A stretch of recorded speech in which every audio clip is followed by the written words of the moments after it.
sore, Namo Buddhaya.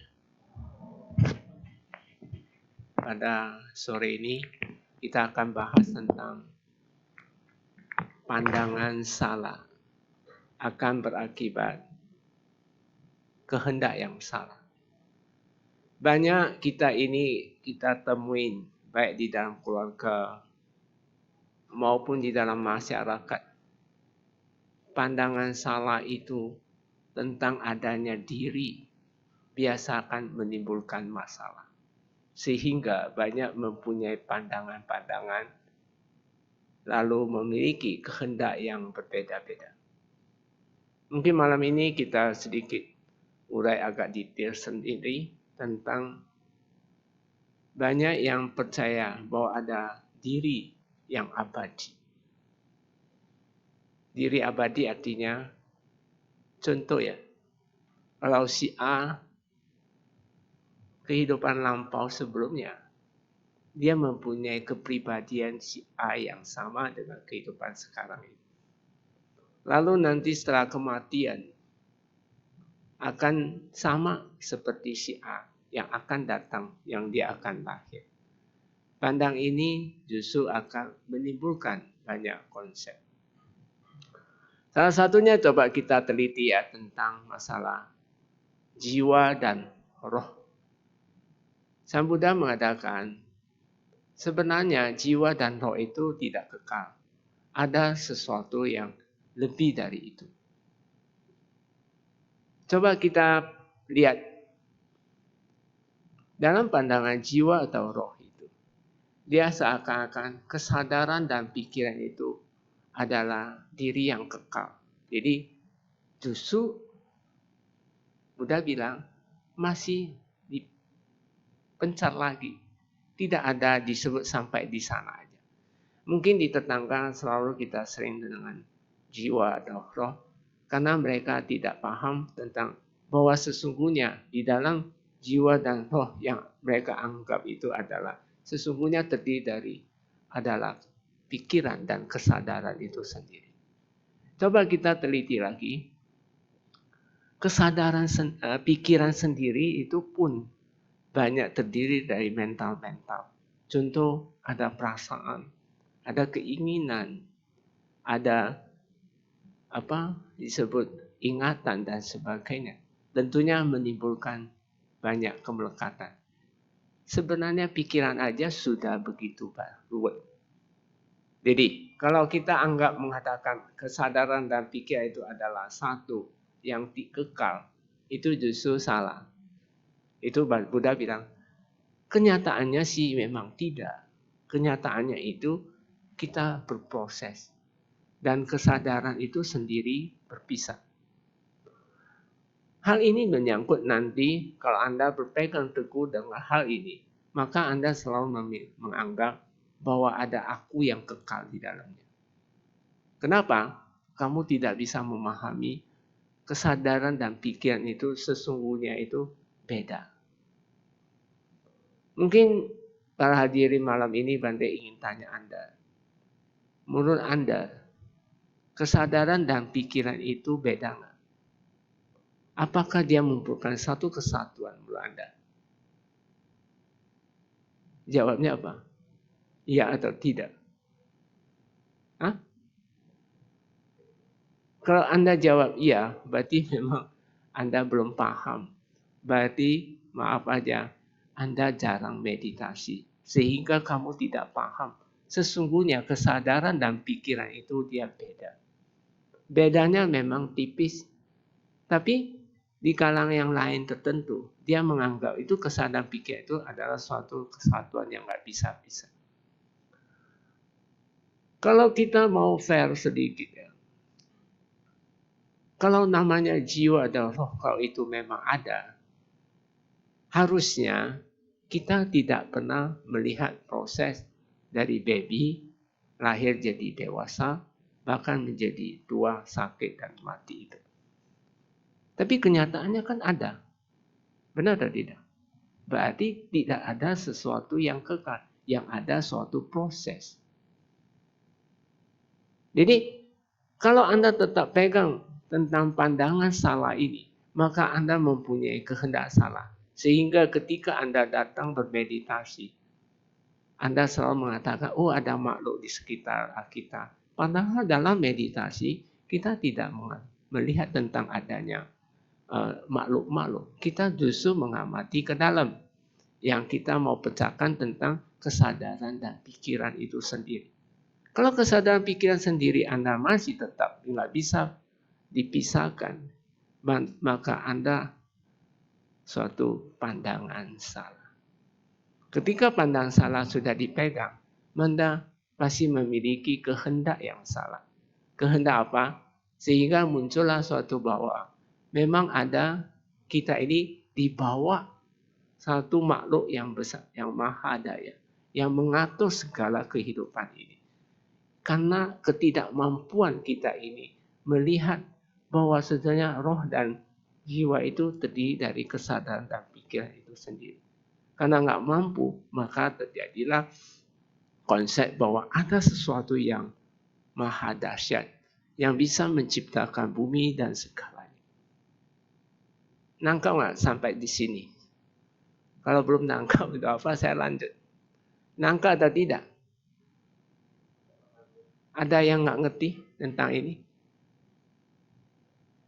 Kok diam? Berarti nggak ngerti ya? Hah? Atau terlalu berat? Terlalu berat atau apa? Kok nggak jawab? Hah? Belum bisa ditangkap?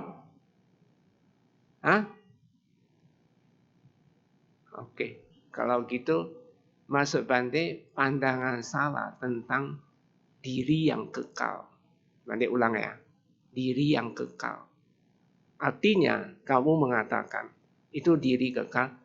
Si A kehidupan sekarang si A sama dengan tabiatnya dengan kehidupan si A sebelumnya. Nanti setelah meninggal mempunyai si A yang tabiat yang sama, nanti dia akan muncul dengan makhluk yang sama. Udah nangkap kayak gitu? Nah, jadi nggak ada perubahan. Padahal kita kenyataan itu selalu berubah. Kalau Anda menganggap itu adalah suatu ini kekal, maka terjadilah muncul suatu pandangan tentang adanya roh maupun jiwa itu sendiri. Bahwa sesungguhnya jiwa dan roh itu ada sesuatu makhluk yang bisa menciptakan. Nangkap sampai sejauh ini? Nangkap? Jadi itu termasuk pandangan salah atau tidak? Kata Buddha itu salah. Bahwa kenyataannya tidak. Kenyataan itu adalah proses. Mungkin si A yang lampau pun tidak seperti si A yang sekarang. Dan nanti yang akan datang, si A punya si A yang berbeda. Nangkap? Kalau Anda mengatakan itu suatu hal yang sama, berarti kita selalu akan lahir jadi manusia. Kita tidak akan lahir jadi binatang maupun di alam. Karena itu sama. Nah, ini pandangan salah ini Anda harus luruskan. Ini Bante malam ini mau kasih paham tentang hal ini karena banyak yang datang meditasi. Dia merasa ada diri yang kekal di dalam. Itu yang salah besar. Kalau kita dalam meditasi, kita harus bisa memecahkan apa yang disebut diri itu sendiri. Yaitu kita harus paham bahwa ternyata kesadaran dan pikiran itu memang beda. Setuju atau tidak? Nah, sekarang kita lihat nah, kesadaran pikiran itu beda. Coba kita harus bisa membedakan. Ketika Anda nggak mampu membedakan ini, ketika Anda datang bermeditasi, Anda selalu mengatakan, oh ada makhluk, oh ada yang mendorong saya, oh ada ini, ada itu. Karena sesuatu yang Anda pegang bahwa tentang adanya diri. Nangkap maksudnya? Jadi nggak ada perubahan, padahal itu perubahan. Nah, kalau Anda memiliki pandangan salah demikian, kamu punya kehendak apa salah? Contoh, Karena kamu menganggap bahwa itu ada sesuatu roh atau jiwa, ada sesuatu makhluk yang berkuasa ini. Kamu pasti memiliki kehendak untuk memohonnya, meminta ampun. Benar atau tidak? Benar? Kalau tidak demikian, kita nggak berdaya. Dan padahal kenyataannya tidak demikian. Tanpa kita memohon pun, ada suatu proses yang kita bisa selesaikan kehidupan ini. Setuju atau tidak? Nah, kalau demikian, Anda harus memiliki pandangan benar. Pandangan benar tentang bahwa sebenarnya semua berubah. Anicca, dukkha, anatta itu sendiri. Karena kamu bisa melihat anicca, di sini kamu akan paham ternyata kesadaran dan pikiran itu bisa. Dan pikiran sendiri terdiri begitu banyak yang kita bisa rasakan. Tapi kebanyakan orang datang meditasi selalu ikut pikiran. Kapan mau maju? Kapan kesadaran bisa meningkat? Sedangkan tujuan kita untuk mencapai tataran nibbana. Benar atau tidak? Untuk mencapai nibbana ini, kamu butuh perjuangan. Perjuangan apa? Meningkatkan kesadaran. Bukan meningkatkan pikiran. Jadi kalau Anda meditasi, cuma melihat pikiran. Sederhana aja saya kasih tahu.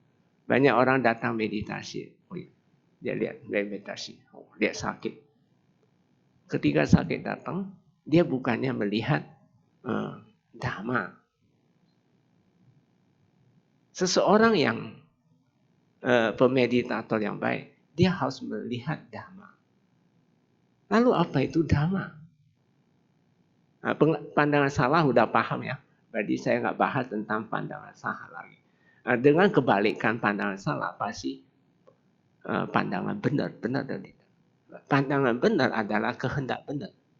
Nangka pandangan benar pasti kamu punya kehendak benar. Itu yang Bante ingin Anda sampaikan. Anda harus mempunyai pandangan benar tentang bahwa sesungguhnya itu adalah proses anicca.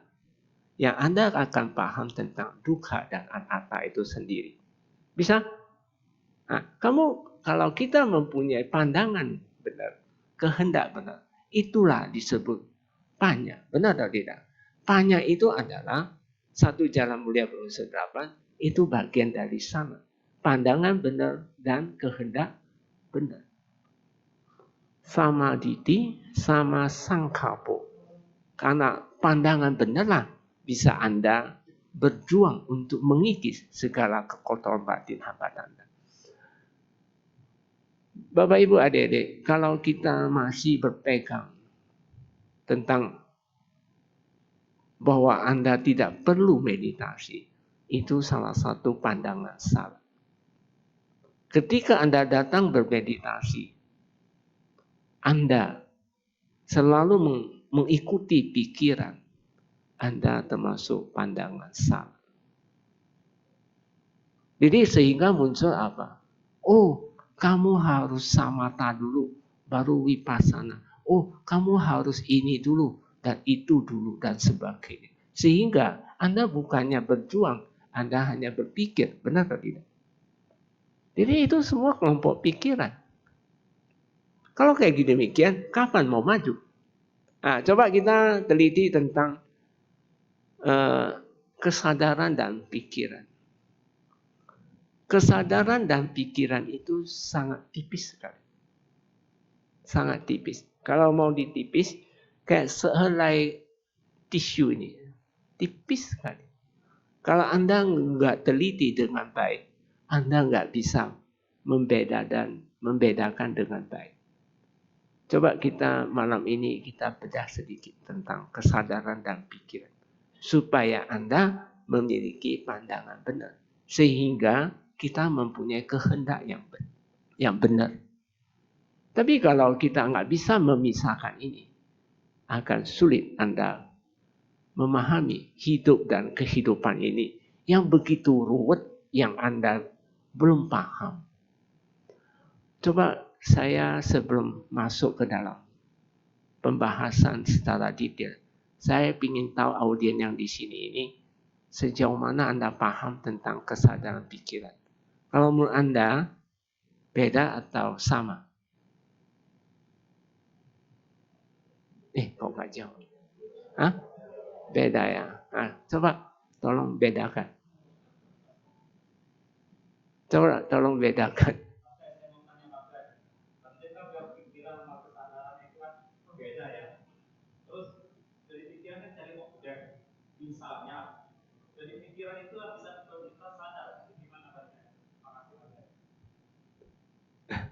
Ya, saya belum jelas tapi ada pertanyaan. Tapi ingat ya, pikiran itu bukan cari objek. Anda salah besar. Pikiran itu objek. Dia justru cari subjek. Nanti kita bahas. Saya mau ingin tahu dulu.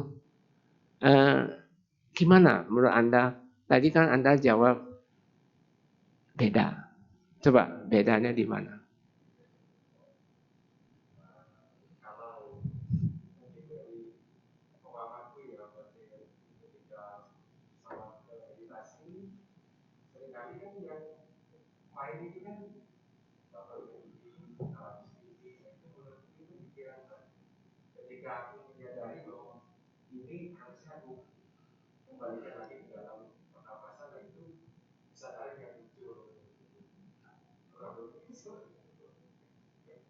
Ada yang lain?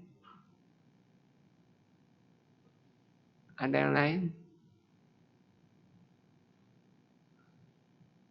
Baiklah. Jawaban Anda sebenarnya kabur sekali. Ya, maaf ya. Ini cuma kita supaya Anda bandai ke sini ini supaya Anda tambah cerdas, supaya nanti kualitas hidup Anda lebih baik dan tidak ada gelisah-gelisah lagi. Tapi kalau Anda nggak bisa bedakan ini, sangat disayangkan. Kehidupan ini Anda lahir jadi manusia, hanya sia-sia aja. Padahal kita lahir jadi manusia, bukan hanya tahu makan, tahu tidur, tahu kerja, tahu seks aja, bukan. Kita harus tambah satu. Kalau kita mengejar cuma 4 ini, maaf aja. Sama persis seperti kehidupan di alam binatang. Alam binatang juga tahu makan nggak? Tahu? Tahu tidur? Tahu kerja? Tahu seks? Tahu. Kalau manusia cuma mengejar ini, saya rasa sangat sia-sia. Padahal kita lahir jadi manusia, sesuatu yang luar biasa. Nggak gampang lahir jadi manusia. Ya, saran Bante, janganlah kita sia-siakan lahir jadi manusia hanya mengejar 4 itu. Harusnya kita meningkatkan kesadaran kita. Oke? Sekarang kita lihat. Dia ada sifat dasar. Kesadaran dan pikiran, kalau Anda teliti dengan baik, dia mempunyai sifat dasar. Coba saya tanya audien ya. Indra mata ada di mana? Di mata. Oh. Jadi Anda mau tujuannya apa? Melihat ya. Kalau indra kuping ada di mana? Di kuping oh. Tujuannya apa? Mendengar. Teliti ya, Bante satu-satu tuntun Anda. Kalau Anda nggak dituntun begini nanti nggak ngerti. Nanti timbul pertanyaan seperti yang tadi Bapak itu. Saya tanya Anda lagi, indra hidung ada di mana? Di hidung ya. Untuk apa? Mencium ya. Indra lidah ada di mana? Ada di lidah, di mulut ya. Untuk apa? Mengecap ya. Mengecap manis atau apa. Kalau indra kulit ada di mana? Di seluruh tubuh kita. Dari atas sampai ujung jari. Ada di sana. Di situ ada indranya. Pertanyaannya, ini kan 5. Pertanyaan yang 1. Indra pikiran ada di mana? Indera pikiran ada di mana? Kok diam aja ibu-ibu?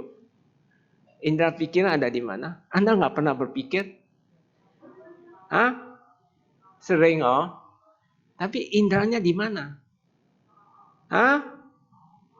Otak. Jadi indera ini di otak. Oke, sampai di sana dulu. Saya kasih tahu. Bagaimana kamu mengenal itu kesadaran? Coba ya. Kalau saya mata Bante ini, saya melihat ini kursi. Saya tahu ini kursi. Nangkap? Tahu kursi itu kesadaran. Tapi kalau saya udah nilai kursi ini, mengadjust atau memberi satu nilai, itu sudah pikiran. Saya kalau bilang, oh ini kursinya depannya ada warna kuning, ada warna merah, terdiri dari stainless dan sebagainya. Itu sudah pikiran. Sederhana ya. Coba yang lainnya. Ketika kita melihat di meja makan, kita pasti tahu ini makanan. Ini bukan makanan. Tahu nggak? Tahu itulah kesadaran. Itu kesadaran. Tapi kalau Anda sudah tahu itu makanan, lalu kamu menilai, oh ini ikan dengan tomat enak, kecap, ada sambal dan sebagainya. Itu sudah apa? Pikir. Sederhana kan? Jadi bisa dikatakan kita setiap hari itu selalu berpikir. Benar atau tidak? Jadi kapan mau selesai? Oke gitu.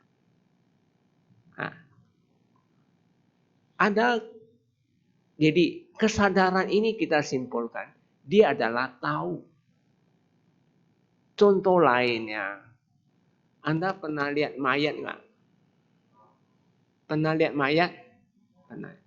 Kalau mayat dicubit sakit nggak? Kenapa dia nggak sakit? Nggak ada. Coba Anda dicubit, sakit nggak? Kenapa bisa sakit Anda? Hah? Ada kesadaran. Di sini kamu bisa membedakan. Mayat ketika dicubit, dia tidak akan tahu itu sakit. Tapi kalau yang masih hidup, dia bisa tahu itu sakit. Benar dan tidak? Jadi, berarti yang bisa mengetahui itu adalah kesadaran. Udah nangkap kesadarannya. Pikiran udah jelas ya. Mungkin saya agak detail sedikit. Selain kesadaran itu adalah tahu. Dia itu cerminan diri kita sendiri secara pribadi. Coba ya. Kalau di depan hakim, dia tanya, siapa namanya tadi? Ananda. Fernanda. Ini saya hakim ya. Saya tanya Fernanda. Fernanda, kamu tahu nggak kasus ini? Kalau kamu jawab tahu, kamu terlibat. Berarti kesadaran ini selain dia tahu, itu cerminan diri kita. Contoh lainnya. Ketika ada surat keputusan gubernur, oke? Diketahui oleh presiden. Itu misalnya. Berarti presiden secara pribadi, dia tahu surat ini, edaran ini. Benar atau tidak? Jadi, tahu itu, kesadaran itu juga cerminan diri kita. Di sana enggak? Dan sifat ketiga dia, kesadaran itu subjek. Dia bukan objek. Kita ini tuan rumah. Setuju? Dia tuan rumah, subjek. Lalu ya, kesadaran ini netral. Dia nggak kuat. Ini satu contoh buat supaya Anda bisa mempunyai pemahaman tentang pandangan benar. Nanti saya akan jelas lebih detail lagi. Selesaikan ini dulu saya. Kalau dia itu netral, coba kita buktikan ya, bahwa kesadaran ini netral. Anda pernah ngantuk nggak? Nah, ketika ngantuk muncul ya, lalu kita tahu itu ngantuk, ya, tahu itu ngantuk. Lalu ketidur.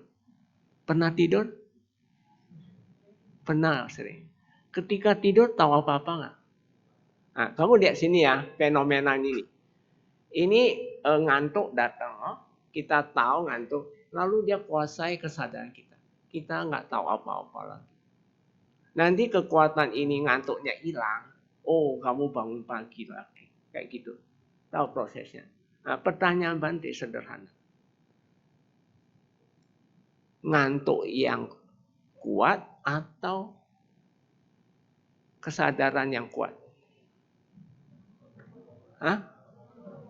Ngantuk yang kuat. Oh. Jadi kesadaran itu adalah netral, benar atau tidak? Dia nggak berdaya, ingat. Jadi ya, maaf ya, bapak-bapak ya. Kita ini sangat buang waktu.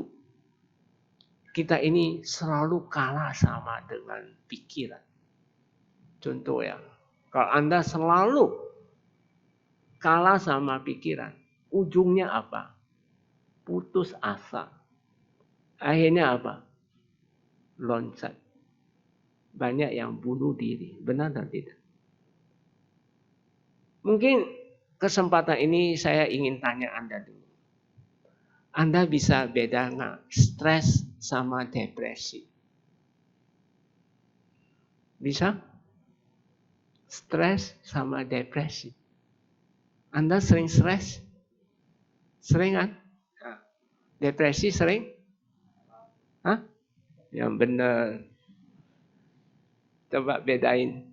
Stres sama depresi. Kamu jawabnya enggak, berarti kamu bisa bedain. Coba, apa itu?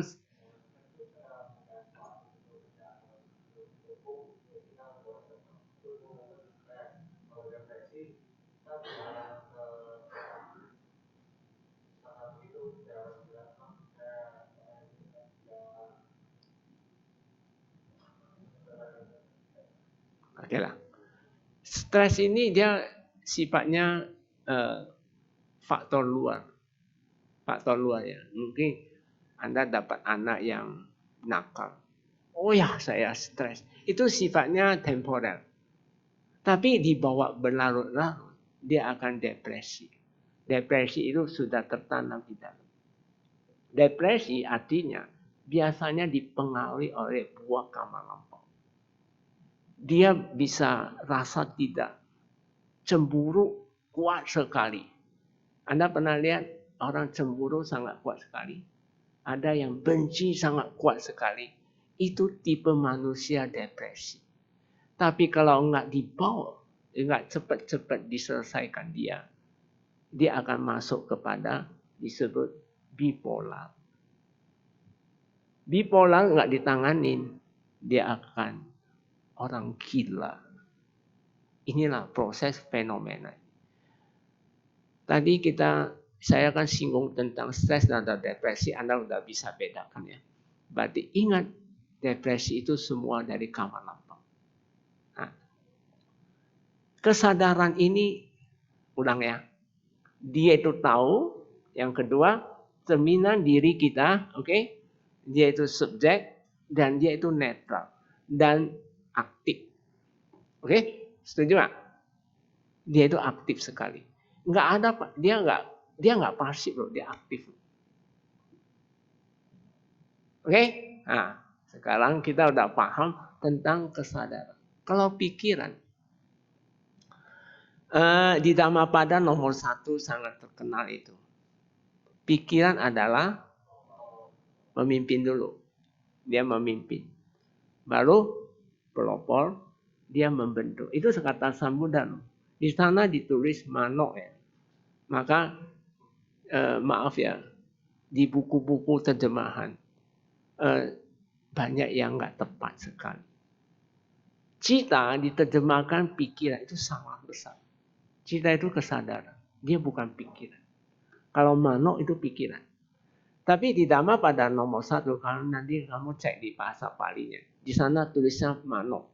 Berarti memang berbicara Buddha tentang pikiran. Paham ya?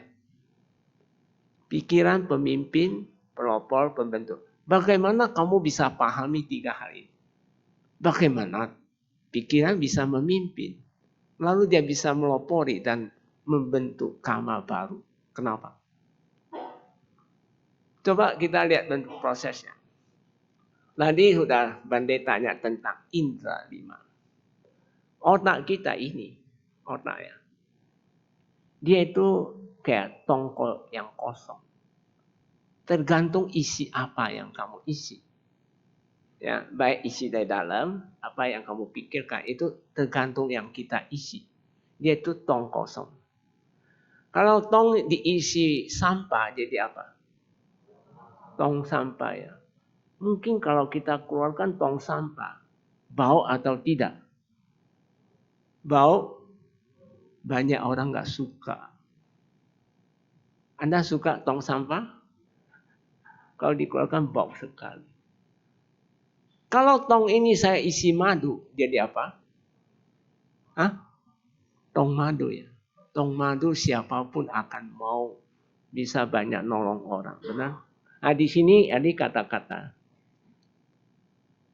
Kalau kita harus positif mind. Ya, jangan negatif mind. Jadi jangan cepat curiga orang. Oh, jangan cepat iri hati.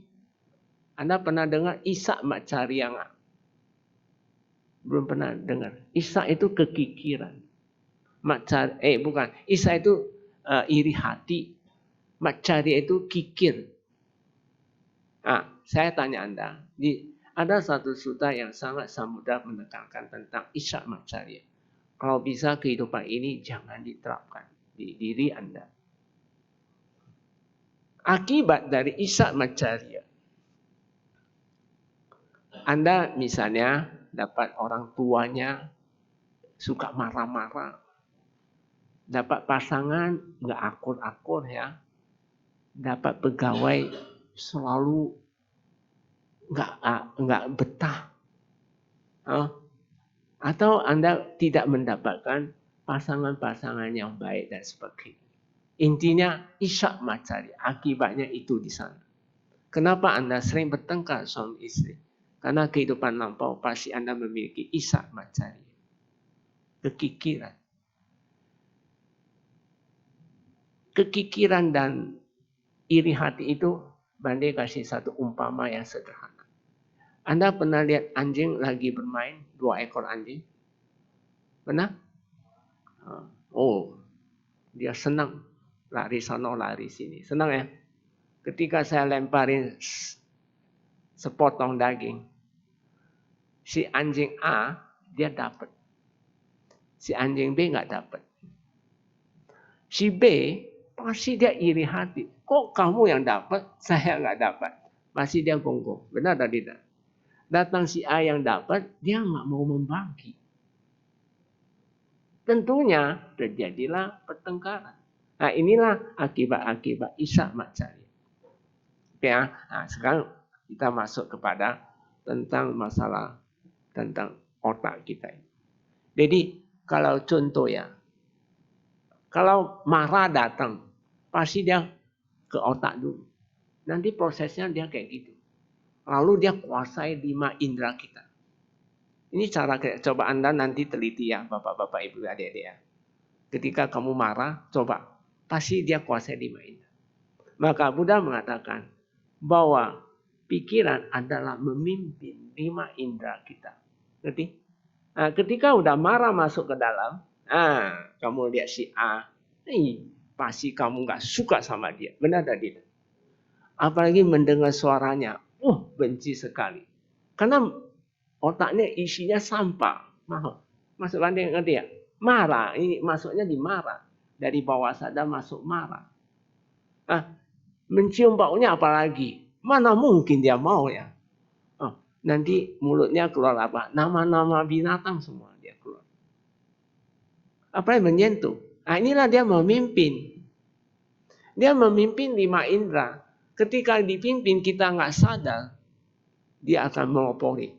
Ayo ngomelin dia aja. Atau pukul dia. Dia pelopori kita. Pasti kita gerak tangan untuk pukul. Benar atau tidak? Dia memimpin, dia melopori. Ketika kamu dah pukul, kamu membentuk karma baru. Maka Buddha bilang, pikiran adalah pemimpin, pelopor, pembentuk. Nangkap ya? Jadi otak kita ini dia memimpin ini. 5 indera. Jadi dia prosesnya seperti itu. Bisa? Jadi pikiran itu semua hasil karma lampau. Kalau nama hasil karma lampau, dia itu sangat kuat sekali. Benar atau tidak? Maka kenapa kesadaran kita selalu kalah sama pikiran? Jadi coba bayangkan ini ya. Ini pikiran, ini kesadaran. Oke? Kalau Anda berbuat baik, tambah di pikiran atau tambah di kesadaran? Kok bisa? Pikiran ini adalah stok karma lampau. Stok karma lampau yang bakal jadi pikiran. Maka saya sebutkan pikiran. Oke? Stok karma pasti ada baik dan buruk. Kalau saya berbuat baik, tambah di mana?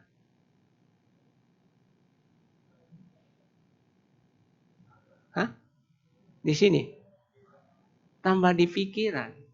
Kok bisa tambah di kesadaran? Itu omong kosong.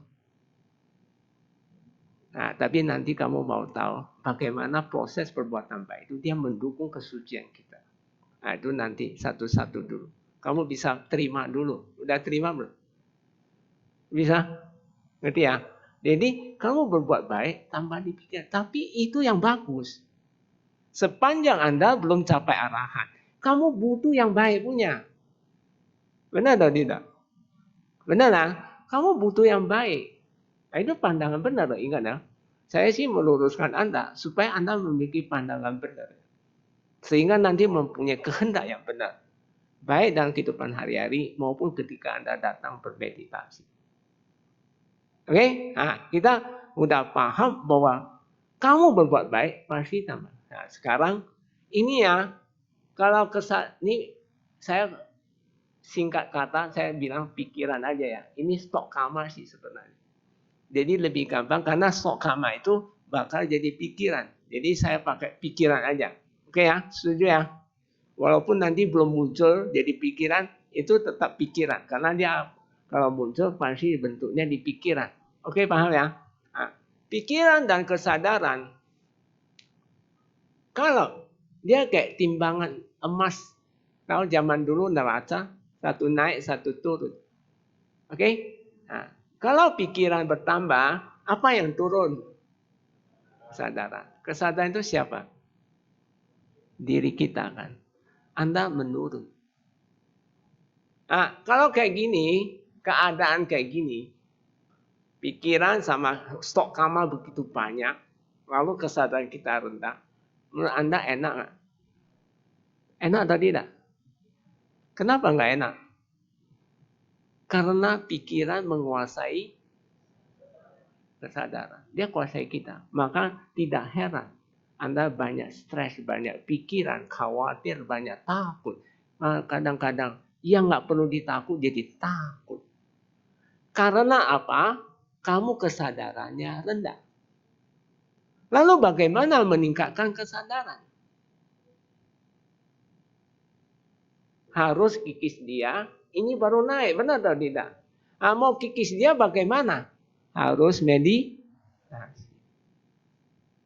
Tanpa meditasi, maaf ya, kesadaran makin jatuh. Kamu akan, kualitas hidup akan datang semakin jatuh.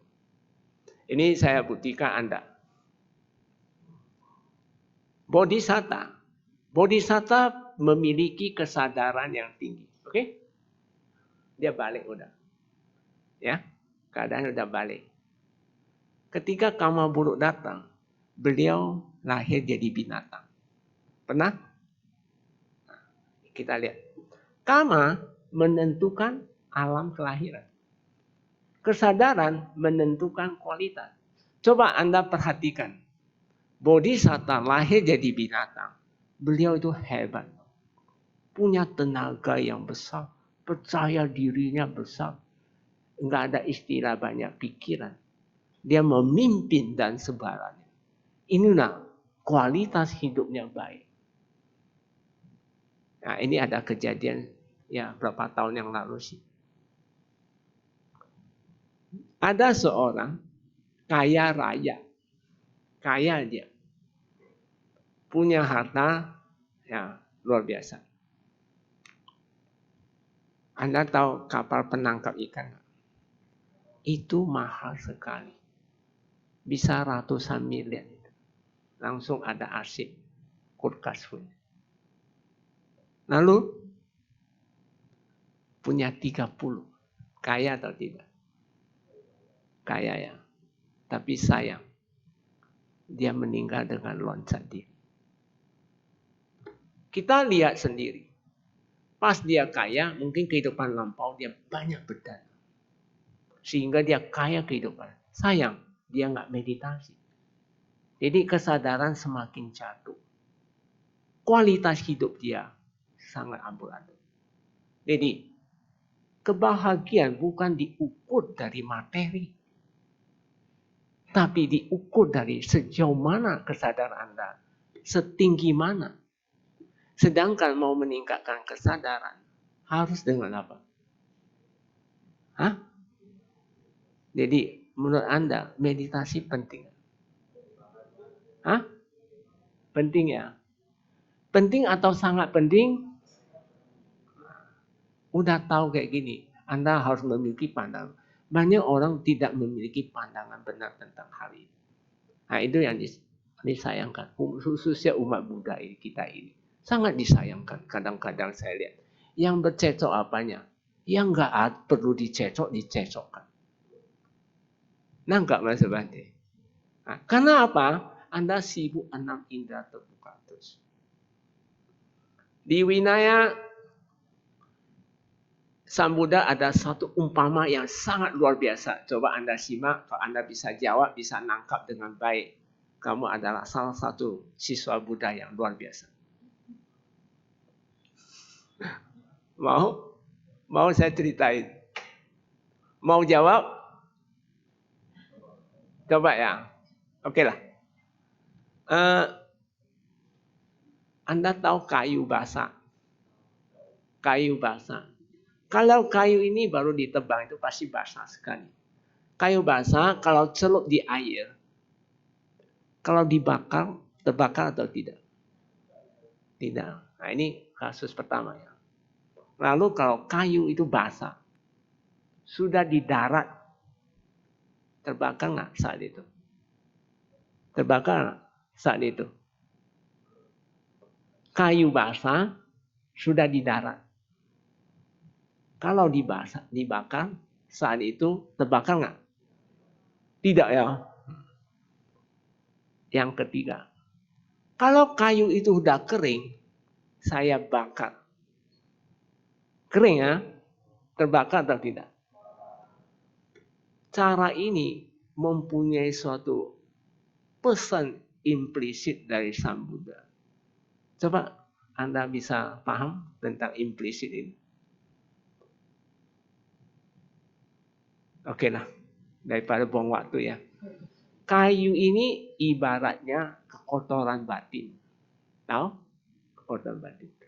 Basah sama kering itu ibaratnya 6 indera terbuka sama 6 indera tertutup. Kalau terbuka itu basah. 6 indera tertutup itu kering. Udah ya, nangka ya.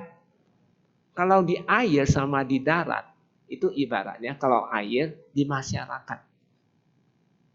Lalu darat itu di tempat meditasi center. Oke? Yang pertama, kalau kekotoran Anda sibuk 6 indera terbuka terus. Lalu kamu di masyarakat sibuk cari kerja makan, tidur, kerja, seks aja. Anda sibuk di sana, 6 indera terbuka terus. Kekotoran batin Anda nggak bakal terbakar. Itu pesan Sang Buddha ya, bukan dari saya ya. Saya cuma nyampaikan supaya Anda bisa memiliki pandangan benar tentang hidup ini dan kehidupan ini. Yang kedua, Anda 6 indera terbuka. Artinya 6 indera terbuka kan bahasa. Tapi sudah di center. Tapi terbuka. Kebakar nggak kekotoran batin? Nggak kebakar. Karena Anda 6 indera terbuka. Tapi kalau Anda benar-benar 6 indera tertutup, pasti kebakar. Benar atau tidak? Nah, makanya kalau Anda mau dapat buktikan tentang pandangan benar ini, Anda harus benar-benar 6 indera terbuka. Di satu tempat yang baik. Oke? Nah, kita masuk kembali ke pikiran. Jadi pikiran ini adalah dia itu hasil kamar lampau, dia itu kuat, dan dia itu objek, dan dia aktif sekali. Oke? Aktif, ingat ya. Lalu kalau kesadaran kita itu apa? Tahu. Apa? Cerminan diri kita ya. Lalu dia aktif, ya. Lalu dia subjek. Oke? Nah, dia netral. Coba ya. Kalau kesadaran ini netral sama pikiran yang kuat, mana yang menang? Pikiran. Maka tidak heran. Kalau Anda selalu ikut pikiran, kita selalu kalah. Mau marah, marah aja. Ngerti? Itu karena akibatnya kita mengikuti pikiran. Benar atau tidak? Nah, meditasi, ikut aja ya. Rumah saya belum tutup. Oh ya, nanti pekerjaan saya gimana? Oh, anak saya nanti makan apa? Saya mau tanya, Anda meditasi atau berpikir? Berpikir. Jadi tidak jamin Anda bisa. Karena objek kamu pakai pikiran. Sama meditasi. Meditasi muncul sakit. Aduh sakit sekali. Aduh sakit sekali. Kenapa sakit? Saya mau robah kaki. Anda ikut pikiran atau meditasi? Pikiran. Harusnya kita mengamati irama sakitnya. Oh sakit. Oh dia tambah sakit. Kita tahu tambah sakit. Tambah tanya. Kita harus sekutu kepada kesadaran. Nah enggak ya? Nah, sekarang kita teliti objek apa yang paling tepat untuk kesadaran. Dia harus ada partner. Tanpa partner, dia nggak kuat. Kita harus kebablasan. Coba ya. Tadi kan kita lihat mayat ya. Mayat, kalau 2 hari busuk nggak? Mulai busuk ya. Coba yang masih hidup, 2 hari busuk nggak? Kenapa nggak busuk? Ada kesadaran. Kalau selama ada kesadaran, tubuh kamu nggak bakal busuk. Tapi kalau nggak ada kesadaran, tubuhnya pasti busuk. Paham? Berarti tubuh kita ini pasif sekali. Setuju nggak? Sangat pasif dia. Dan dia sangat membutuhkan apa? Kesadaran. Pikiran pun membutuhkan kesadaran. Kita buktikan. Mayat ya, bisa ngantuk nggak? Bisa bosan nggak? Bisa khawatir nggak? Enggak kan? Nah, tapi kalau yang masih hidup, bisa bosan? Bisa khawatir? Bisa bosan? Kenapa? Nah, di sini kamu bisa membedakan bahwa pikiran sendiri buah kamar lampau, dia sangat memerlukan kesadaran. Disitulah mudah menemukan. Inilah pandangan benar. Kata Buddha, terdapat pintu tanpa kematian. Bodhisatta ketika mencapai kebuddhaan, beliau enggannya jangan diterjemahkan ragu-ragu, itu salah. Beliau enggan mengajar dhamma sampai nunggu Mahasampati. Mahasampati yang tadi Anda baca, Brahmacaloka itu. Mahasampati ini ya sebenarnya dia siswa Sang Buddha. Kalau dilihat di riwayatnya, beliau itu udah anagami. Tapi beliau itu siswa Buddha. Dia pintar sekali. Dia waktu mau meninggal, dia nggak masuk jana 5. Dia masuk jana 2. Maka dia lahir di alam Brahma tingkat kedua. Jana kedua dia lahir. Jadi dia tunggu Buddha mencapai pencerahan. Dia mau turun memohon. Kenapa Sang Buddha mau menunggu Brahma Sahampati sampai turun untuk memohon membabarkan Dhamma? Karena dia berpikir, kalau Buddha nggak mau babarkan Dhamma, wah, neraka penuh sesat. Ya, sama ya, para pemirsa, kalau di audien di sini, kalau tidak pernah mau jalanin Dhamma, hati-hati. Hati-hati. Pasti lahir di alam bawah. Tidak heran, ada yang mengatakan, manusia sekarang ini, 99% pasti lahir di alam peta. Nanti Anda habis selama ini Anda tinggal sendiri ya. Kehidupan Anda apakah sudah sesuai atau tidak dengan pandangan benar ini. Jadi Brahma Sampati sampai mohon, lalu Buddha ngomong, terdapat pintu tanpa kematian. Saya mau tanya, siapa yang nggak bisa mati? Bisa mati? Kenapa Sang Buddha mengatakan terdapat pintu tanpa kematian? Beliau berani mengatakan kayak gini. Kenapa? Ayo. Kenapa Buddha mengatakan terdapat pintu tanpa kematian? Padahal kita tahu pasti kita mati. Benar atau tidak? Nah, sekarang untuk teliti ini saya mau tanya Anda. Kenapa orang bisa mati? Pertanyaan. Kenapa kita bisa mati? Kenapa? Karena fisiknya udah lain. Belum tepat. Ayo yang lain, kenapa kita bisa mati? Kenapa? Hah?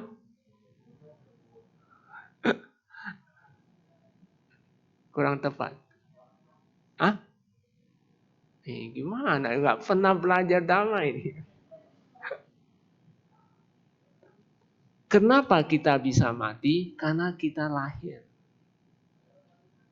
Karena kita lahirlah, baru kita mati. Benar atau tidak? Setuju nggak? Kalau kita capai arahat, tidak akan lahir lagi. Maka Buddha mengatakan, kita bisa capai arahat. Tadi kita udah bahas tentang bahwa pikiran itu memerlukan kita. Disitulah kata Buddha, kita bisa mencapai arahat. Karena pikiran itu memerlukan kesadaran. Di sini Anda harus berniat bahwa kalau dia datang, cuekin dia. Harus dicuek. Kalau Anda nggak cuekin dia, nggak bisa menang. Jadi ya, nanti ya Bapak Ibu ya, kalau Anda muncul marah-marah, jangan ikut marahnya, cuekin marahnya. Kamu 10 kempes dada busung, tahan nafas, pasti selesai kamu. Nanti coba ya ditanya, dites dulu. Kalau nggak bisa lenyap, nah, cari pantai. Nanti saya kasih, tapi harus rete. Nanti saya kasih ilmu ini. Nggak paham loh.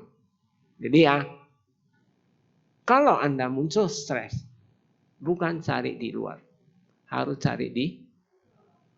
Ini ada satu umpama untuk Bapak Ibu adik-adik. Hidup dan kehidupan kita nggak beda di hidup di alam. Anda setuju nggak? Nah, sebelum saya bahas ini, saya mau tanya Anda. Anda bisa bedain nggak hidup dan kehidupan? Bisa nggak? Hidup itu apa? Kehidupan itu apa? Kok nggak jawab? Anda sering hidup, Anda sering kehidupan. Apa itu? Hidup dan kehidupan. Oh, mau meditasi diam. Hidup dan kehidupan. Apa?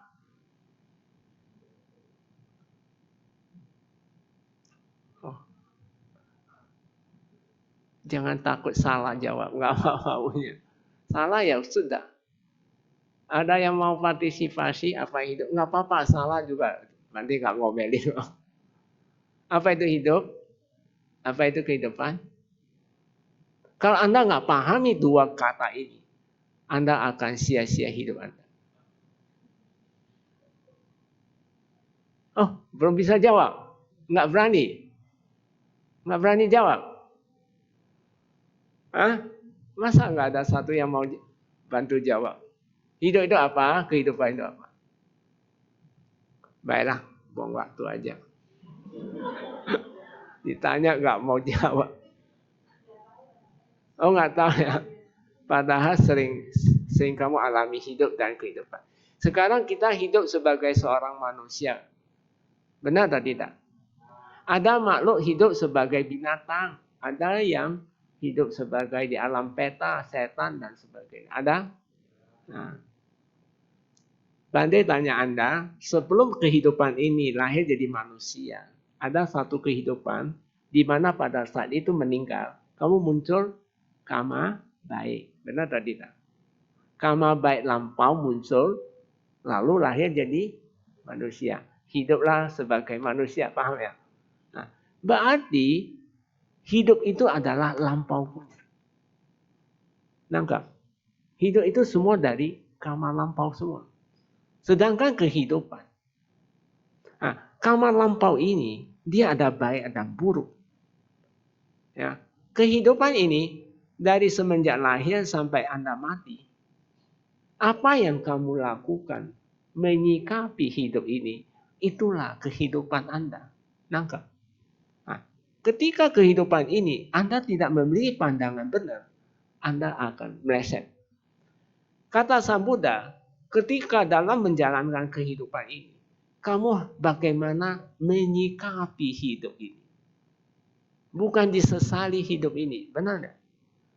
Dia baik, bergejolak, kadang baik, bisa buat kamu senang, kadang dia tidak baik, membuat kamu kesel, marah, dan sebagainya. Ya, apes bahkan. Bagaimana menyikapi ini? Maka Buddha bilang, sangat sederhana. Jalankan sila dan samadhi. Sila itu apa? Dasar membentuk sila itu harus banyak berdana. Punya meta. Karena orang mudah berdana, pasti tidak langgar sila kedua. Kalau Anda punya cinta kasih, Anda sudah pasti tidak langgar 5 sila itu sendiri. Bisa paham ya? Nangkap nggak? Jadi ketika perjalanan ini gimana kita sikapi? Ketika marah datang, kamu mengikuti dia ya habislah. Inilah pandangan saya. Tapi kalau kita sikapi dengan bawa meditasi kikis dia, maka selesai masalah. Oke? Nah, Bande ada satu umpama yang sederhana untuk mengakhiri ini sebelum ada tanya jawab. Anda tahu pohon mangga nggak? Tahu ya? Di ruangan ini nggak ada pohon mangga. Anda bayangkan ada pohon mangga. Bisa? Nah, pohon mangga, apa yang Anda bisa lihat dia?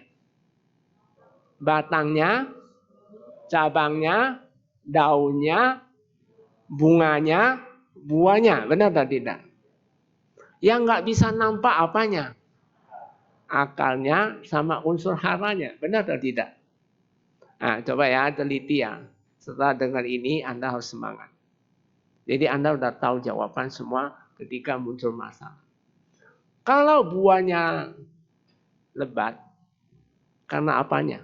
Bagus. Akarnya sehat. Benar atau tidak? Pupuknya banyak. Sehingga buahnya lebat. Jadi ketika Anda banyak rezeki, ya kamu harus ingat, ini lagi baik ya. Kamal baiknya lagi muncul, benar atau tidak? Ketika buahnya sudah tinggal sedikit, loyo sudah. Salah apanya? Pasti akarnya ada masalah. Mungkin ada uletnya, ya haranya kurang. Paham? Benar atau tidak? Betul atau salah? Jadi uletnya itu harus dikikis dengan meditasi. Hara ini apa? Yaitu dana, meta, sila. Dana, meta, sila itu pupuk kita. Jadi kalau Anda yang bertanya, kenapa kamu rajin berdana? Ya itu pupuk saya untuk kehidupan ini supaya saya lebih aman. Kenapa kamu mau meditasi? Ya, saya mau mengikis kekotoran batin.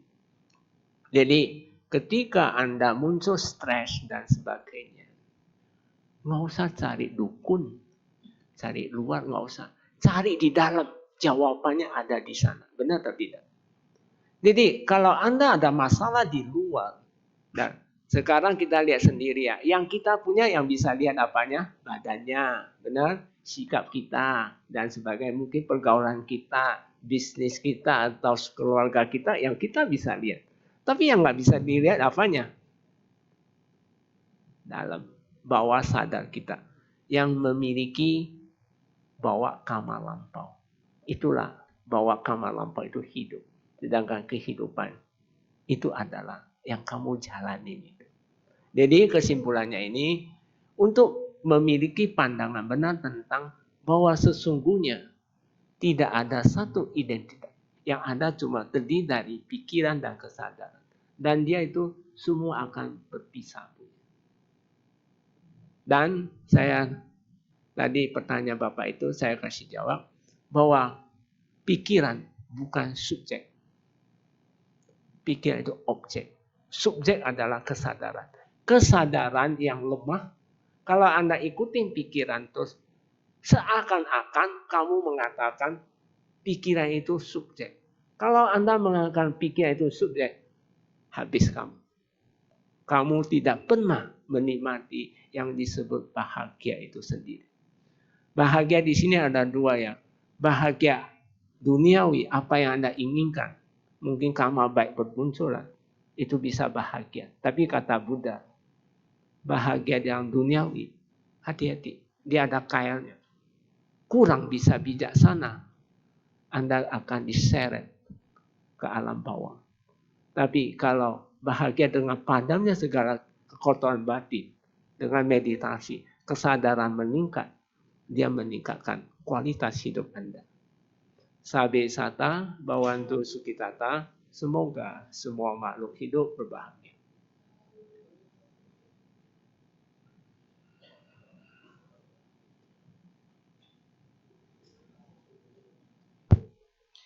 Demikianlah Dhammadesana yang telah disampaikan oleh Yang Mulia Bante Gunasiri Tera. Luar biasa sekali ya. Saya yang sampai wow gitu. Kami menyediakan sesi tanya jawab untuk tadi yang ingin bertanya, nanti bisa langsung tanya ya.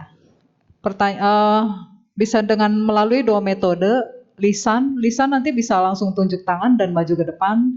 Dan yang ingin secara tertulis bisa ditulis di kertas yang telah disediakan di depan bangku masing-masing ya. Nanti saya akan keliling dan ngambil, boleh diberikan kepada saya. Sambil menunggu pertanyaannya masuk, kita akan menyanyikan satu buah lagu bersama-sama. Kepada petugas dipersilakan.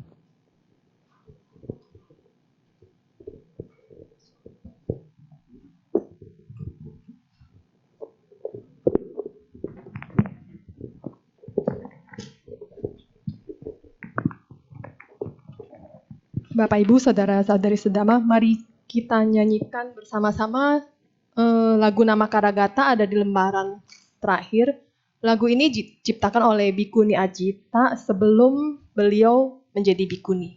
Sama juga seperti tadi lagu pertama Mendengar Buddha Dhamma juga diciptakan oleh Bikuni Ajita sebelum jadi bikuni.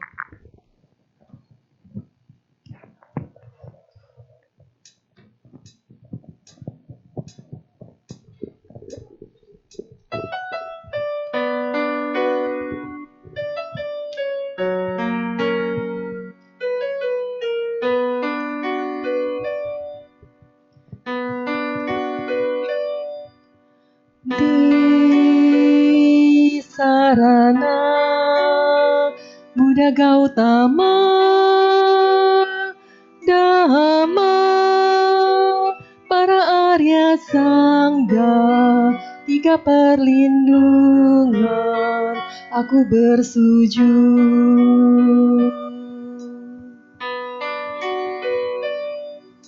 Sang Bhagawan yang maha suci, yang mulia, yang maha sempurna, terimalah sujudku, Buddha Gautama, Buddha Gautama.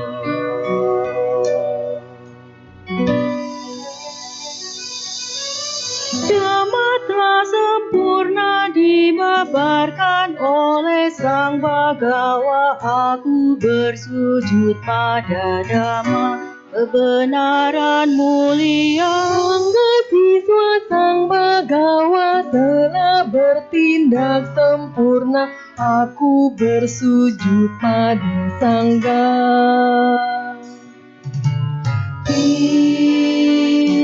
Sarana Buddha Gautama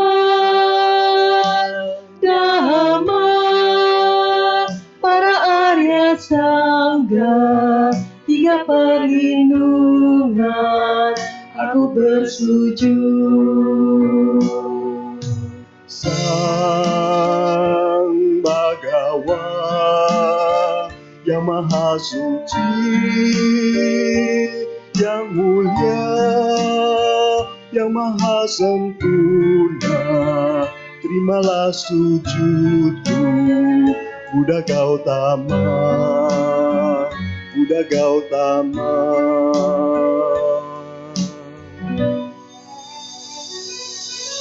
Dhamma telah sempurna dibabarkan oleh Sang Bagawa. Aku bersujud pada Sangga, kebenaran mulia. Sangga siswa Sang Bagawa telah bertindak sempurna. Aku bersujud pada Sangga.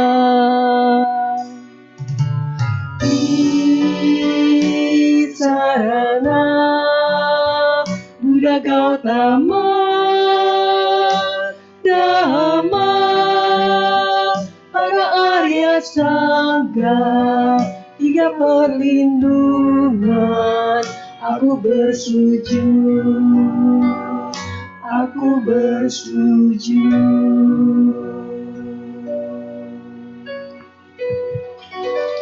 Terima kasih.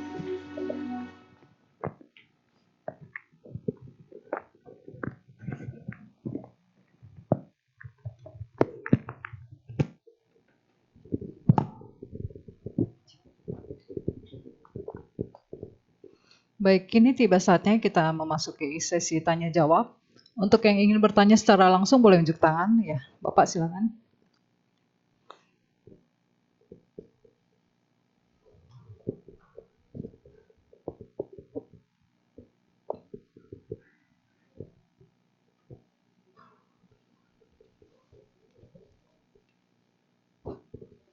Malam Bante, salam Namo Buddhaya Bante. Ya, Namo Buddhaya. Saya mau tanya ya tentang, tadi Bante kan mengatakan pikiran sama kesadaran.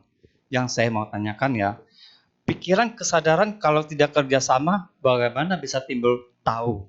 Misalnya contohnya, saya ngelihat gelas Bante di situ, kepikiran di situ ada gelas. Tapi kalau saya pikiran di situ pasti timbulnya sadar, baru tahu itu ada isinya. Baru bisa timbul tahu ada isinya. Kalau saya melihat, hanya melihat atau pikiran itu gelas. Tapi kalau saya cuekin aja, mungkin saya nggak sadar, mungkin itu saya nggak tahu itu ada isi atau enggak. Nah, kedua juga saya mau tanya tentang meditasi ya. Itu orang yoga itu saya ngelihat mereka itu meditasi berdiri gitu ya. Misalnya kesadarannya tinggi karena dia bisa apa berdiri, mereka fokus, bisa berjam-jam gitu. Nah setelah itu, tapi mereka nggak bisa mencapai nirvana. Pertanyaan saya, apakah itu melekat itu? Bagaimana meditasi supaya tidak melekat? Makasih Bante. Oke. Anda terjebak dalam hal masalah konsep. Coba ya, saya ingin satu pengertian buat Anda. Mungkin Anda pernah lihat neon ya? Pernah neon? Mungkin sekilas kita lihat itu adalah neon. Benar atau tidak? Tapi kalau kita teliti di dalam, sebenarnya neon ini bukan terdiri hanya yang kita lihat. Di dalamnya jutaan partikel yang kecil-kecil yang kamu nggak tahu. Sehingga membentuk satu neon. Demikian kesadaran. Kesadaran sifat dasarnya cuma tahu. Apa yang kamu tahu itu kesadaran. Misalnya, apakah kita didorong oleh pikiran? Itu salah. Ketika kita spontan, coba Anda perhatikan di cita. Mungkin Bante tanya Anda, mau nggak loncat 3 lantai ke bawah? Pasti Anda jawab enggak. Tapi ada yang loncat. Nah, coba kita teliti, kenapa dia bisa loncat? Karena kesadarannya sudah diseret oleh pikiran. Karena diseret oleh problem, dia dengan gampang dia loncat. Tapi bagi kita yang tidak problem, tidak masalah. Kembali ke Abhidhamma, coba kita perhatian di cita. Cita ada 121. Tapi ingatnya, jenis cita aja. Jenis cita ada 121. Bukan cita 121. Jangan salah ya. Jenis cita itu ada 121.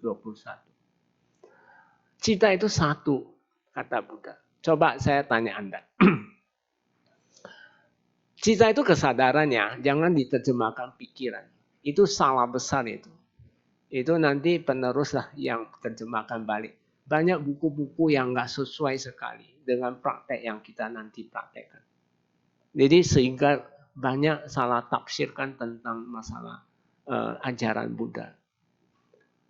Saat kesadaran Anda diseret oleh marah, oke? Kalau orang lagi marah, kesadarannya sudah ditarik oleh marah, benar atau tidak? Jadi bukan melalui pikiran lagi. Pikiran itu marah, dia menyeret kesadaran. Pertanyaan Bante, bisa nggak muncul kesadaran cinta kasih pada saat itu? Nggak bisa. Jadi kesadaran tetap muncul satu, nggak ada dua. Tapi kesadaran diseret oleh marah itu tidak disebut cita. Mudah gunakan winyana. Oke? Oke, ini udah selesai ya. Nah, sekarang kita lihat lagi. Cita 121 cita itu ada aku salah cita 12. Ada ahetuka cita 18. Ahetuka cita 18 itu terdiri dari ahetuka kusala wipaka cita ada 8. Ahetuka akusala wipaka cita ada 7. Ada 3 lagi. Itu adalah ahetuka kiriya. Ini yang saya mau jelasin untuk jawab pertanyaan ini. Ketika muncul ahetuka aku salah cita muncul, pada saat dia muncul dia netral. Dia ahetuka, nggak ada sebab. Ketika dia udah sekutu kepada kesadaran yang wipaka ini aku salah, dia akan muncul menjadi aku salah. Kalau kamu bawa di meditasi, kikis dia sampai lenyap, yang dia muncul apa?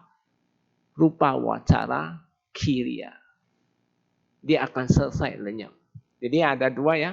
Kalau kamu ikutin, aku yakin, Bante yakin, kamu pasti berbuat jahat ini. Bisa ya? Kalau yang baik, ahetuka kusala wipaka itu muncul. Kusala itu baik. Tadi kan saya udah bilang. Baik buruk itu harus dikikis. Tapi jangan sama. Ketika kita meditasi, kusala pasti muncul. Dia mendukung.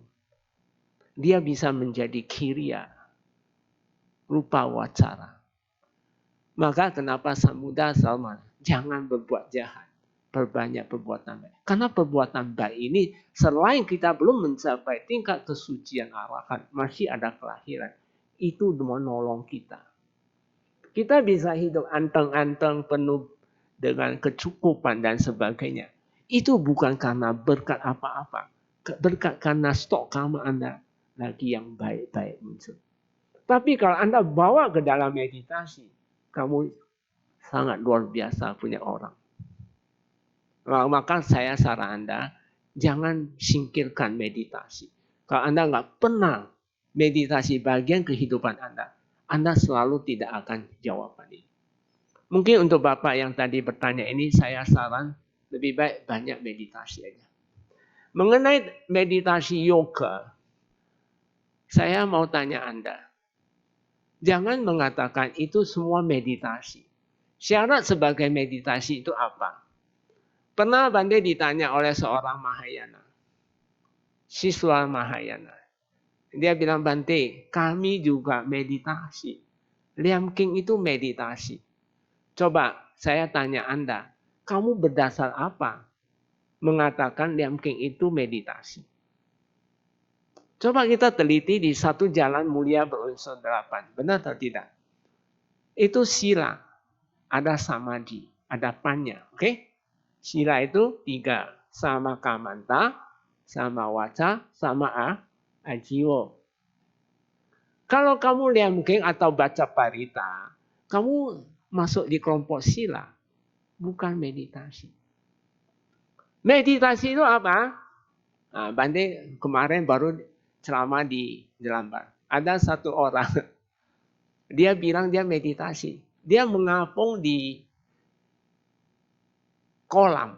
10 jam dia bilang, dia mampu. Dia bilang dia meditasi di kolam. Ketika saya cecar dia, ternyata dia bukan meditasi. Dia cuma ada ilmu bisa ngembungkan perut aja. Sehingga dia apung. Kalau jasmani, kalau tenggelam, kalau nggak ada unsur angin, kamu pasti tenggelam di dalam. Coba Anda udah 2 hari, pasti ngapung ke atas, benar atau tidak?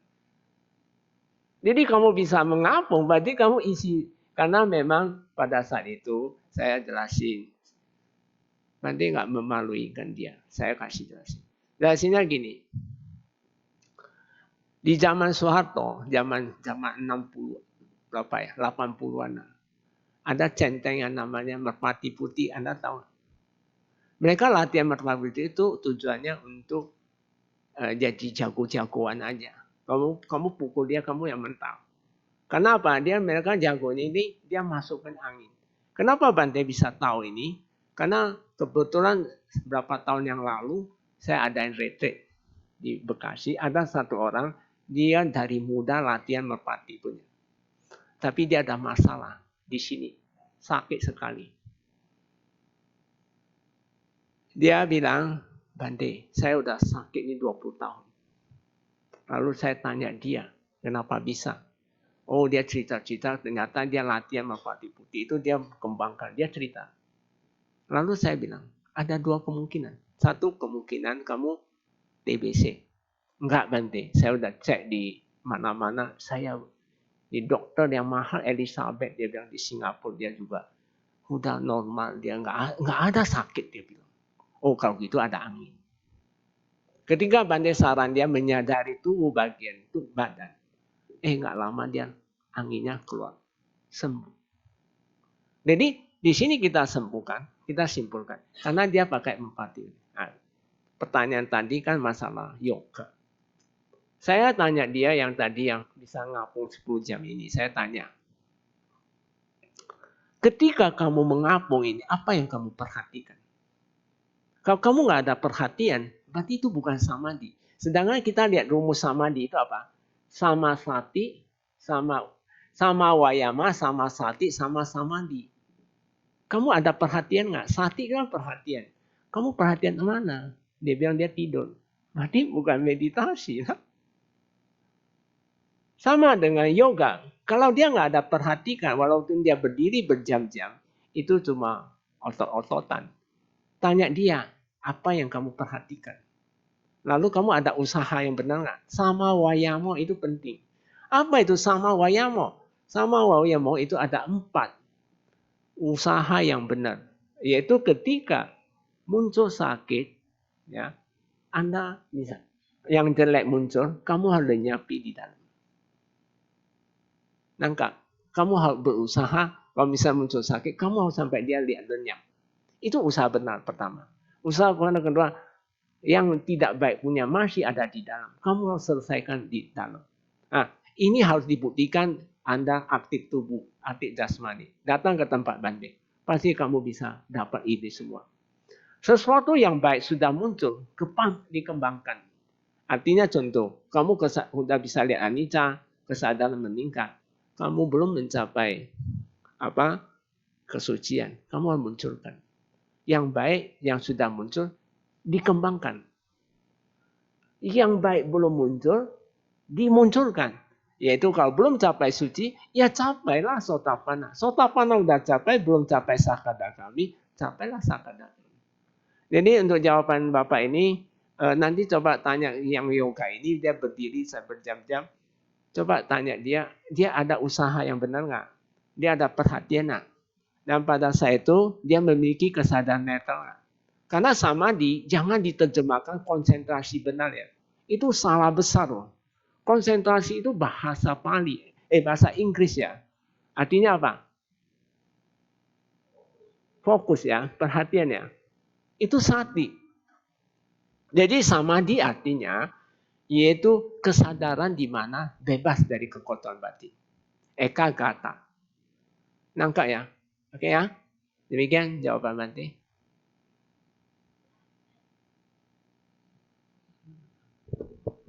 Baik, ada lagi yang ingin bertanya? Ya, silakan.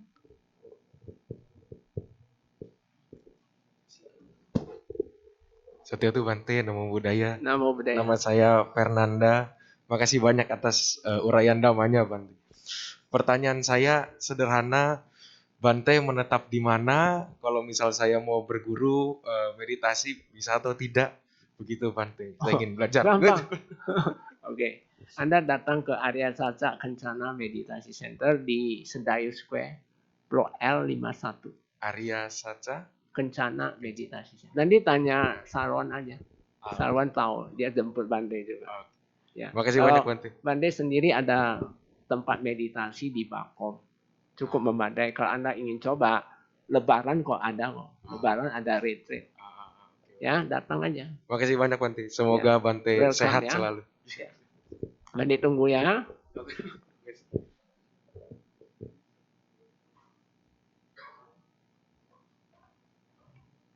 Apa? Oh, terserah. Mana baik.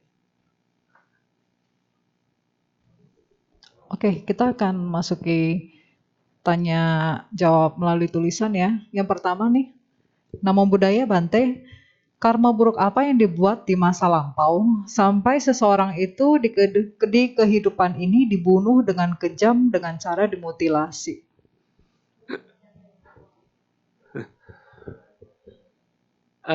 Yang bertanya ini percaya hukum karma nggak? Yang bertanya itu siapa? Coba angkat tangan. Oh ya, kamu percaya hukum karma nggak? Berapa persen kamu percaya? Hah? 100 ya. Kalau Anda percaya 100%, harusnya kamu akan percaya apapun kita lakukan baik atau buruk akan menjadi milik Anda. Paham? Karma sakomhi. Karma dayado. Selain milik Anda, dia akan mewarisi. Kalau kehidupan ini Anda sudah berbuat baik buruk atau sekecil apapun, baik atau buruk ya, atau besar apapun, itu jadi milik Anda. Nah, kalau Anda nggak bawa meditasi kikis kilesa, dia akan mewarisi satu kehidupan. Makanya Sang Buddha mengatakan, kita ini ya, tak ada sejengkal tanah pun, itu semua bekas kuburan. Itu umpama dari Sang Buddha, bahwa kita punya kelahiran sudah tak terhitung. Kamu bayangkan, bumi ini gede atau kecil? Besar sekali. Sejengkal tanah yang kita injak, duduk, itu bekas kuburan kita. Itu banyak umpama dari Sang Buddha. Jadi sebenarnya kita memiliki karma. Oke? Nah, lahir pun karena karma, berlindung karena karma, berhubungan karena karma juga.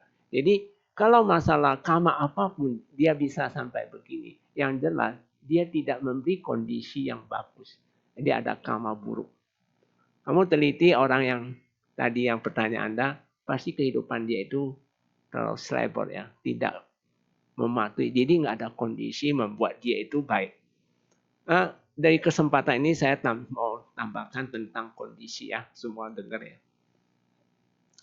Sang Buddha mengatakan ada 4 kondisi yang kamu harus ciptakan, kondisikan.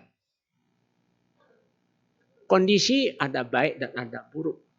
Contoh, kata Buddha, gati pawati. Gati pawati artinya kondisi baik dari kelahiran. Kalau seseorang lahir jadi manusia, itu bagus. Kondisi yang sudah baik. Ini syarat. Manusia, dia kan manusia juga. Dia sebenarnya kondisi udah baik satu. Nah, kalau yang kedua, upadi pawati. Artinya, memiliki tampilan. Misalnya contoh, ada lahir manusia cacat. Oh, banyak penyakit. Karakternya jelek. Berarti dia kondisinya jelek. Mengerti? Kamu teliti nggak dia punya kondisi? Saya rasa kondisi kedua pasti dia jelek. Lahir normal, tapi karakternya jelek. Juga bisa membuat kondisi. Jadi Bapak Ibu ya, ciptalah kondisi yang baik. Yaitu Anda udah lahir jadi manusia, sudah kondisi yang baik. Oke? Kalau jadi binatang itu kondisi tidak baik. Nah, yang kedua, apa yang kamu miliki normal kan? Lengkap kan? Nah, karakternya dikendali. Jangan suka marah-marah, ngejek-ngejek orang. Itu akan jadi kondisi tidak baik. Nah, yang ketiga itu kalah. Pada saat Anda lahir, misalnya contoh ya. Anda memiliki suami yang baik atau tidak. Atau istri sama. Atau mempunyai orang tua baik atau tidak. Kalau tidak, berarti kondisi yang ketiga tidak baik. Atau Anda dapat anak baik atau tidak. Kalau tidak, ya berarti ini nggak baik. Kalau baik, baik. Kondisi ketiga ini memenuhi syarat. RT, RW, bupati, baik nggak? Kalau baik, kamu mempunyai kondisi baik. Presiden baik nggak? Baik, kondisi baik. Ini kamu nanti tinjau sendiri. Kamu memiliki ini nggak? Nah, yang keempat itu paling penting. Kamu tahu nggak cara bagaimana mengikis kilesa? Sebenarnya Bante sudah ajarkan tentang meditasi. Tapi banyak yang nggak tertarik. Saya bingung. Padahal ini paling penting kondisi. Kamu tahu nggak mengatasi yang disebut pikiran? Di Kalama Sutta mengatakan, Sang Buddha mengatakan, bukan karena kitab suci tertulis. Bukan karena dia seorang biku atau samanera atau seorang pandita. Atau seorang pemuka agama. Kalau dia mengajarkan Anda, tidak membawa manfaat, tinggalkan. Itu pesan dari Sang Buddha. Tapi kalau Anda dapat manfaat, Nibbana sudah dekat, kata Buddha. Manfaat itu yang dimaksud apa Sang Buddha? Di satu sisi Sang Buddha mengatakan, loba, dosa, moha, sesuatu yang tidak bermanfaat, harus dibasmi. Dalam meditasi, loba manifestasinya apa? Ya, banyak pikiran. Mungkin Anda sering banyak pikiran kan? Nah, ikutin terus, nanti lama-lama bunuh diri. Hati-hati. Kalau kamu mencoba pikiran, kamu bawa ke meditasi. Kamu siswa yang luar biasa.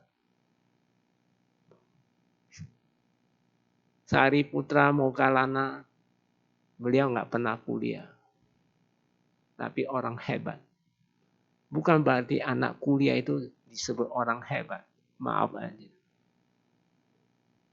Anda setuju nggak? Kuliah setinggi apapun itu pikiran. Ujungnya apa? Banyak anak-anak bunuh diri pun juga banyak. Banyak menyeleweng. Banyak lari ke narkoba. Ada satu anak, dia bilang teman-teman dia, ada yang kena narkoba. Ada yang mabuk. cari perempuan dan sebagainya. Pada meninggal juga ada. Hal itu kenapa? Di sinilah. Dia tidak mempunyai kondisi yang keempat.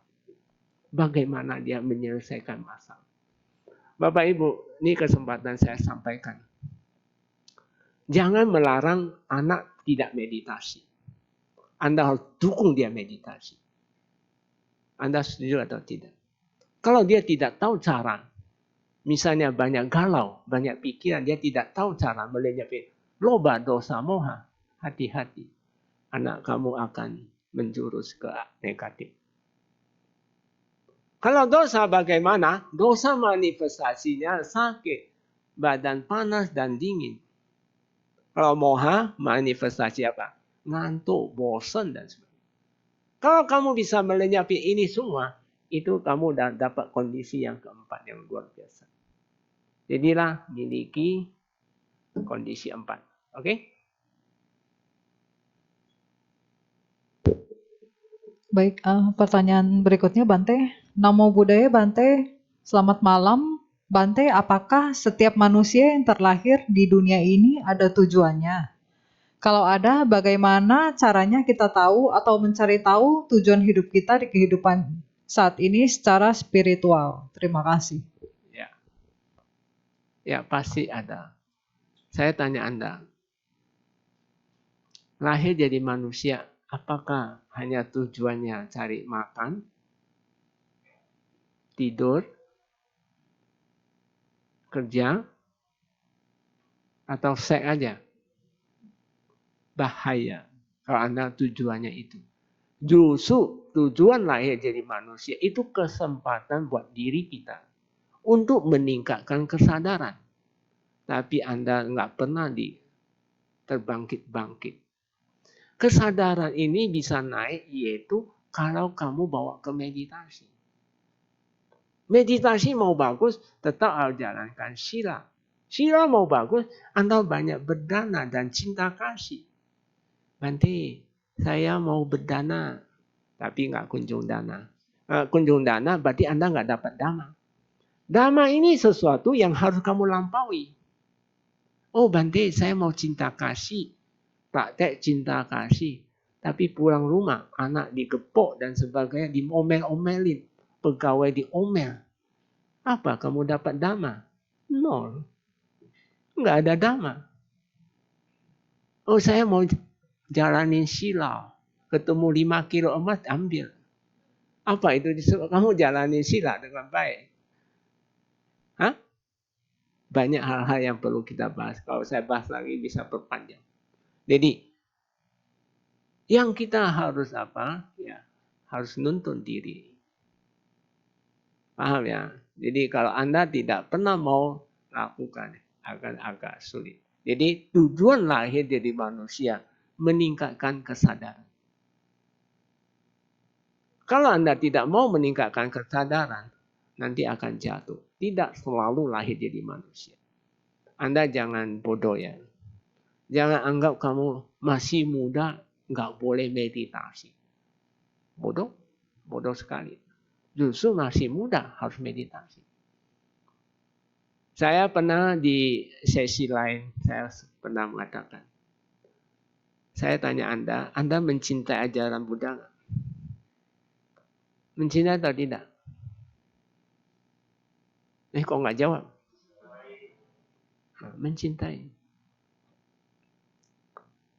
Kalau nggak ada orang nggak mau jadi biku lagi, atau yang perempuan nggak mau jadi hidup di wihara, nanti ajaran Buddha akan punah. Jadi jangan melarang anak untuk justru harus didorong masuk ke wihara. Jadi biku, jadi samanera, atau jadi apa. Itu baru benar. Seorang siswa Sambuddha yang benar. Tapi malah sekarang lain, beda. Anak yang mau suka meditasi, dilarang malah. Sangat riskan saya dengarnya. Ada di Medan satu keluarga, anaknya mau jadi biku. Tapi ibunya melarang teman-temannya. Jangan bawa anak saya ke wihara. Kamu lihat, saya geleng kepala. Apa salahnya jadi biku saya sebenarnya. Jadi yang mau jadi biku yang udah yang enggak ada kualitas. Ya kamu jangan nuntut ya. Nanti kau melihat sangga anggota sangga yang aneh-aneh. Ya jangan mengatakan itu karena dia aneh-aneh. Karena Anda sendiri salah. Yang bagus-bagusnya Anda nggak pernah mau dikembangkan. Nah, tapi bagi Bapak Ibu ya, Anda harus tingkatkan kesadaran. Saya ajak Anda, kebetulan nanti Lebaran ini ada retreat. Daftar aja, gratis, nggak bayar. Ya nanti mungkin saya akan kasih poster melalui WA ke Sarwan ya. Nanti Anda bisa daftar. Silakan datang. Bante dengan senang hati kalau Anda bisa mengerti tentang bagaimana meningkatkan lahir jadi manusia dengan kesadaran lebih tinggi, saya rasa itu lebih berharga. Jadi jangan lahir jadi manusia cuma makan, tidur, kerja, dan seks aja. Jadi tambah satu. Ya, sudah ya. Baik, pertanyaan selanjutnya, Namo Buddhaya Bante mau tanya, apa beda batin dengan roh? Beda batin. Batin dan roh. Roh. Tadi udah dijelasin nggak jelas ya? Roh. Roh itu kalau batin, dia itu lebih luas batinnya. Batin ini termasuk pikiran, kesadaran, termasuk perasaan-perasaan itu kelompok batin. Ya, kalau Anda ini adalah kamu menganggap itu roh, ya mungkin hampir sama seperti itu. Paham ya? Jadi hampir sama. Jadi roh itu banyak orang roh atau jiwa, dia ada satu kepribadian di dalamnya. Itu masuk ke dalam perasaan, pikiran dan sebagainya. Nah, katakanlah batin. Jadi kalau Anda tanya, kesadaran sama batin beda nggak? Justru kesadaran itu bagian dari batin. Nangkap ya? Jadi Bante jawab sama. Baik. Namo Buddhaya Bante, saya ingin pendapat Bante tentang hipnosis dan telepati pikiran. Terima kasih Bante. Hipnotis, Sini sih tulisnya hipnosis dan telepati pikiran. telepati itu apa ya? Siapa yang bertanya? Telepati itu apa? Saya baru dengar. Telepati mungkin saya nggak ngomong tapi Bante udah ngerti. Gitu kali ya? Nggak disampaikan tapi ya. Telepati ya. Telepati. Telepati ya. Tadi telepati sama apa? Sama Hipnotis ya. hipnosis Beda apa ya. hipnotis gitu deh. Hipnotis itu dia Anda nggak sadar. Hipnotis. Ya, kalau telepati kamu nggak sadar gimana mau telepati. Ya, beda itu doang. Oke? Satu Jadi lagi. keadaan sadar dan tidak sadar. Satu lagi yang terakhir Bante. Malam Bante, apakah mimpi ketika tidur itu hasil dari pikiran? Terima kasih. Mimpi ya. Mimpi kata Sang Buddha ada 4 kondisi yang membuat seseorang bisa mimpi. Jadi mimpi itu pertama kondisi suhu badan. Kalau suhu badan Anda sangat down, dia biasa bawa mimpi. Yang pertama. Yang kedua, Anda sesuatu yang mengesankan. Misalnya Anda ya melihat orang tabrak, kamu jadi takut. Dan dia bawa ke mimpi. Itu bisa. Itu karena sesuatu yang mengesankan di dalam kehidupan hari-hari. Nah, yang ketiga itu kilesa Anda. Itu pikiran Anda. Itu lagi proses. Yang keempat adalah ada makhluk yang bekerja. Di sini mengenai makhluk. Di alam manusia ada 3 makhluk yang berserta dengan kita di alam manusia ini. Yaitu apa? Kalau neraka di perut bumi ya, yang bersama dengan manusia itu apa? Alam binatang. Alam peta sama asura. Jadi kalau rumah Anda banyak masalah, berarti Anda pasti penghuninya pasti melanggar sila. Nggak suka meditasi. Kalau rumahnya penghuninya suka meditasi jalani sila, nanti yang datang bukan makhluk itu, tapi dewa yang datang nanti.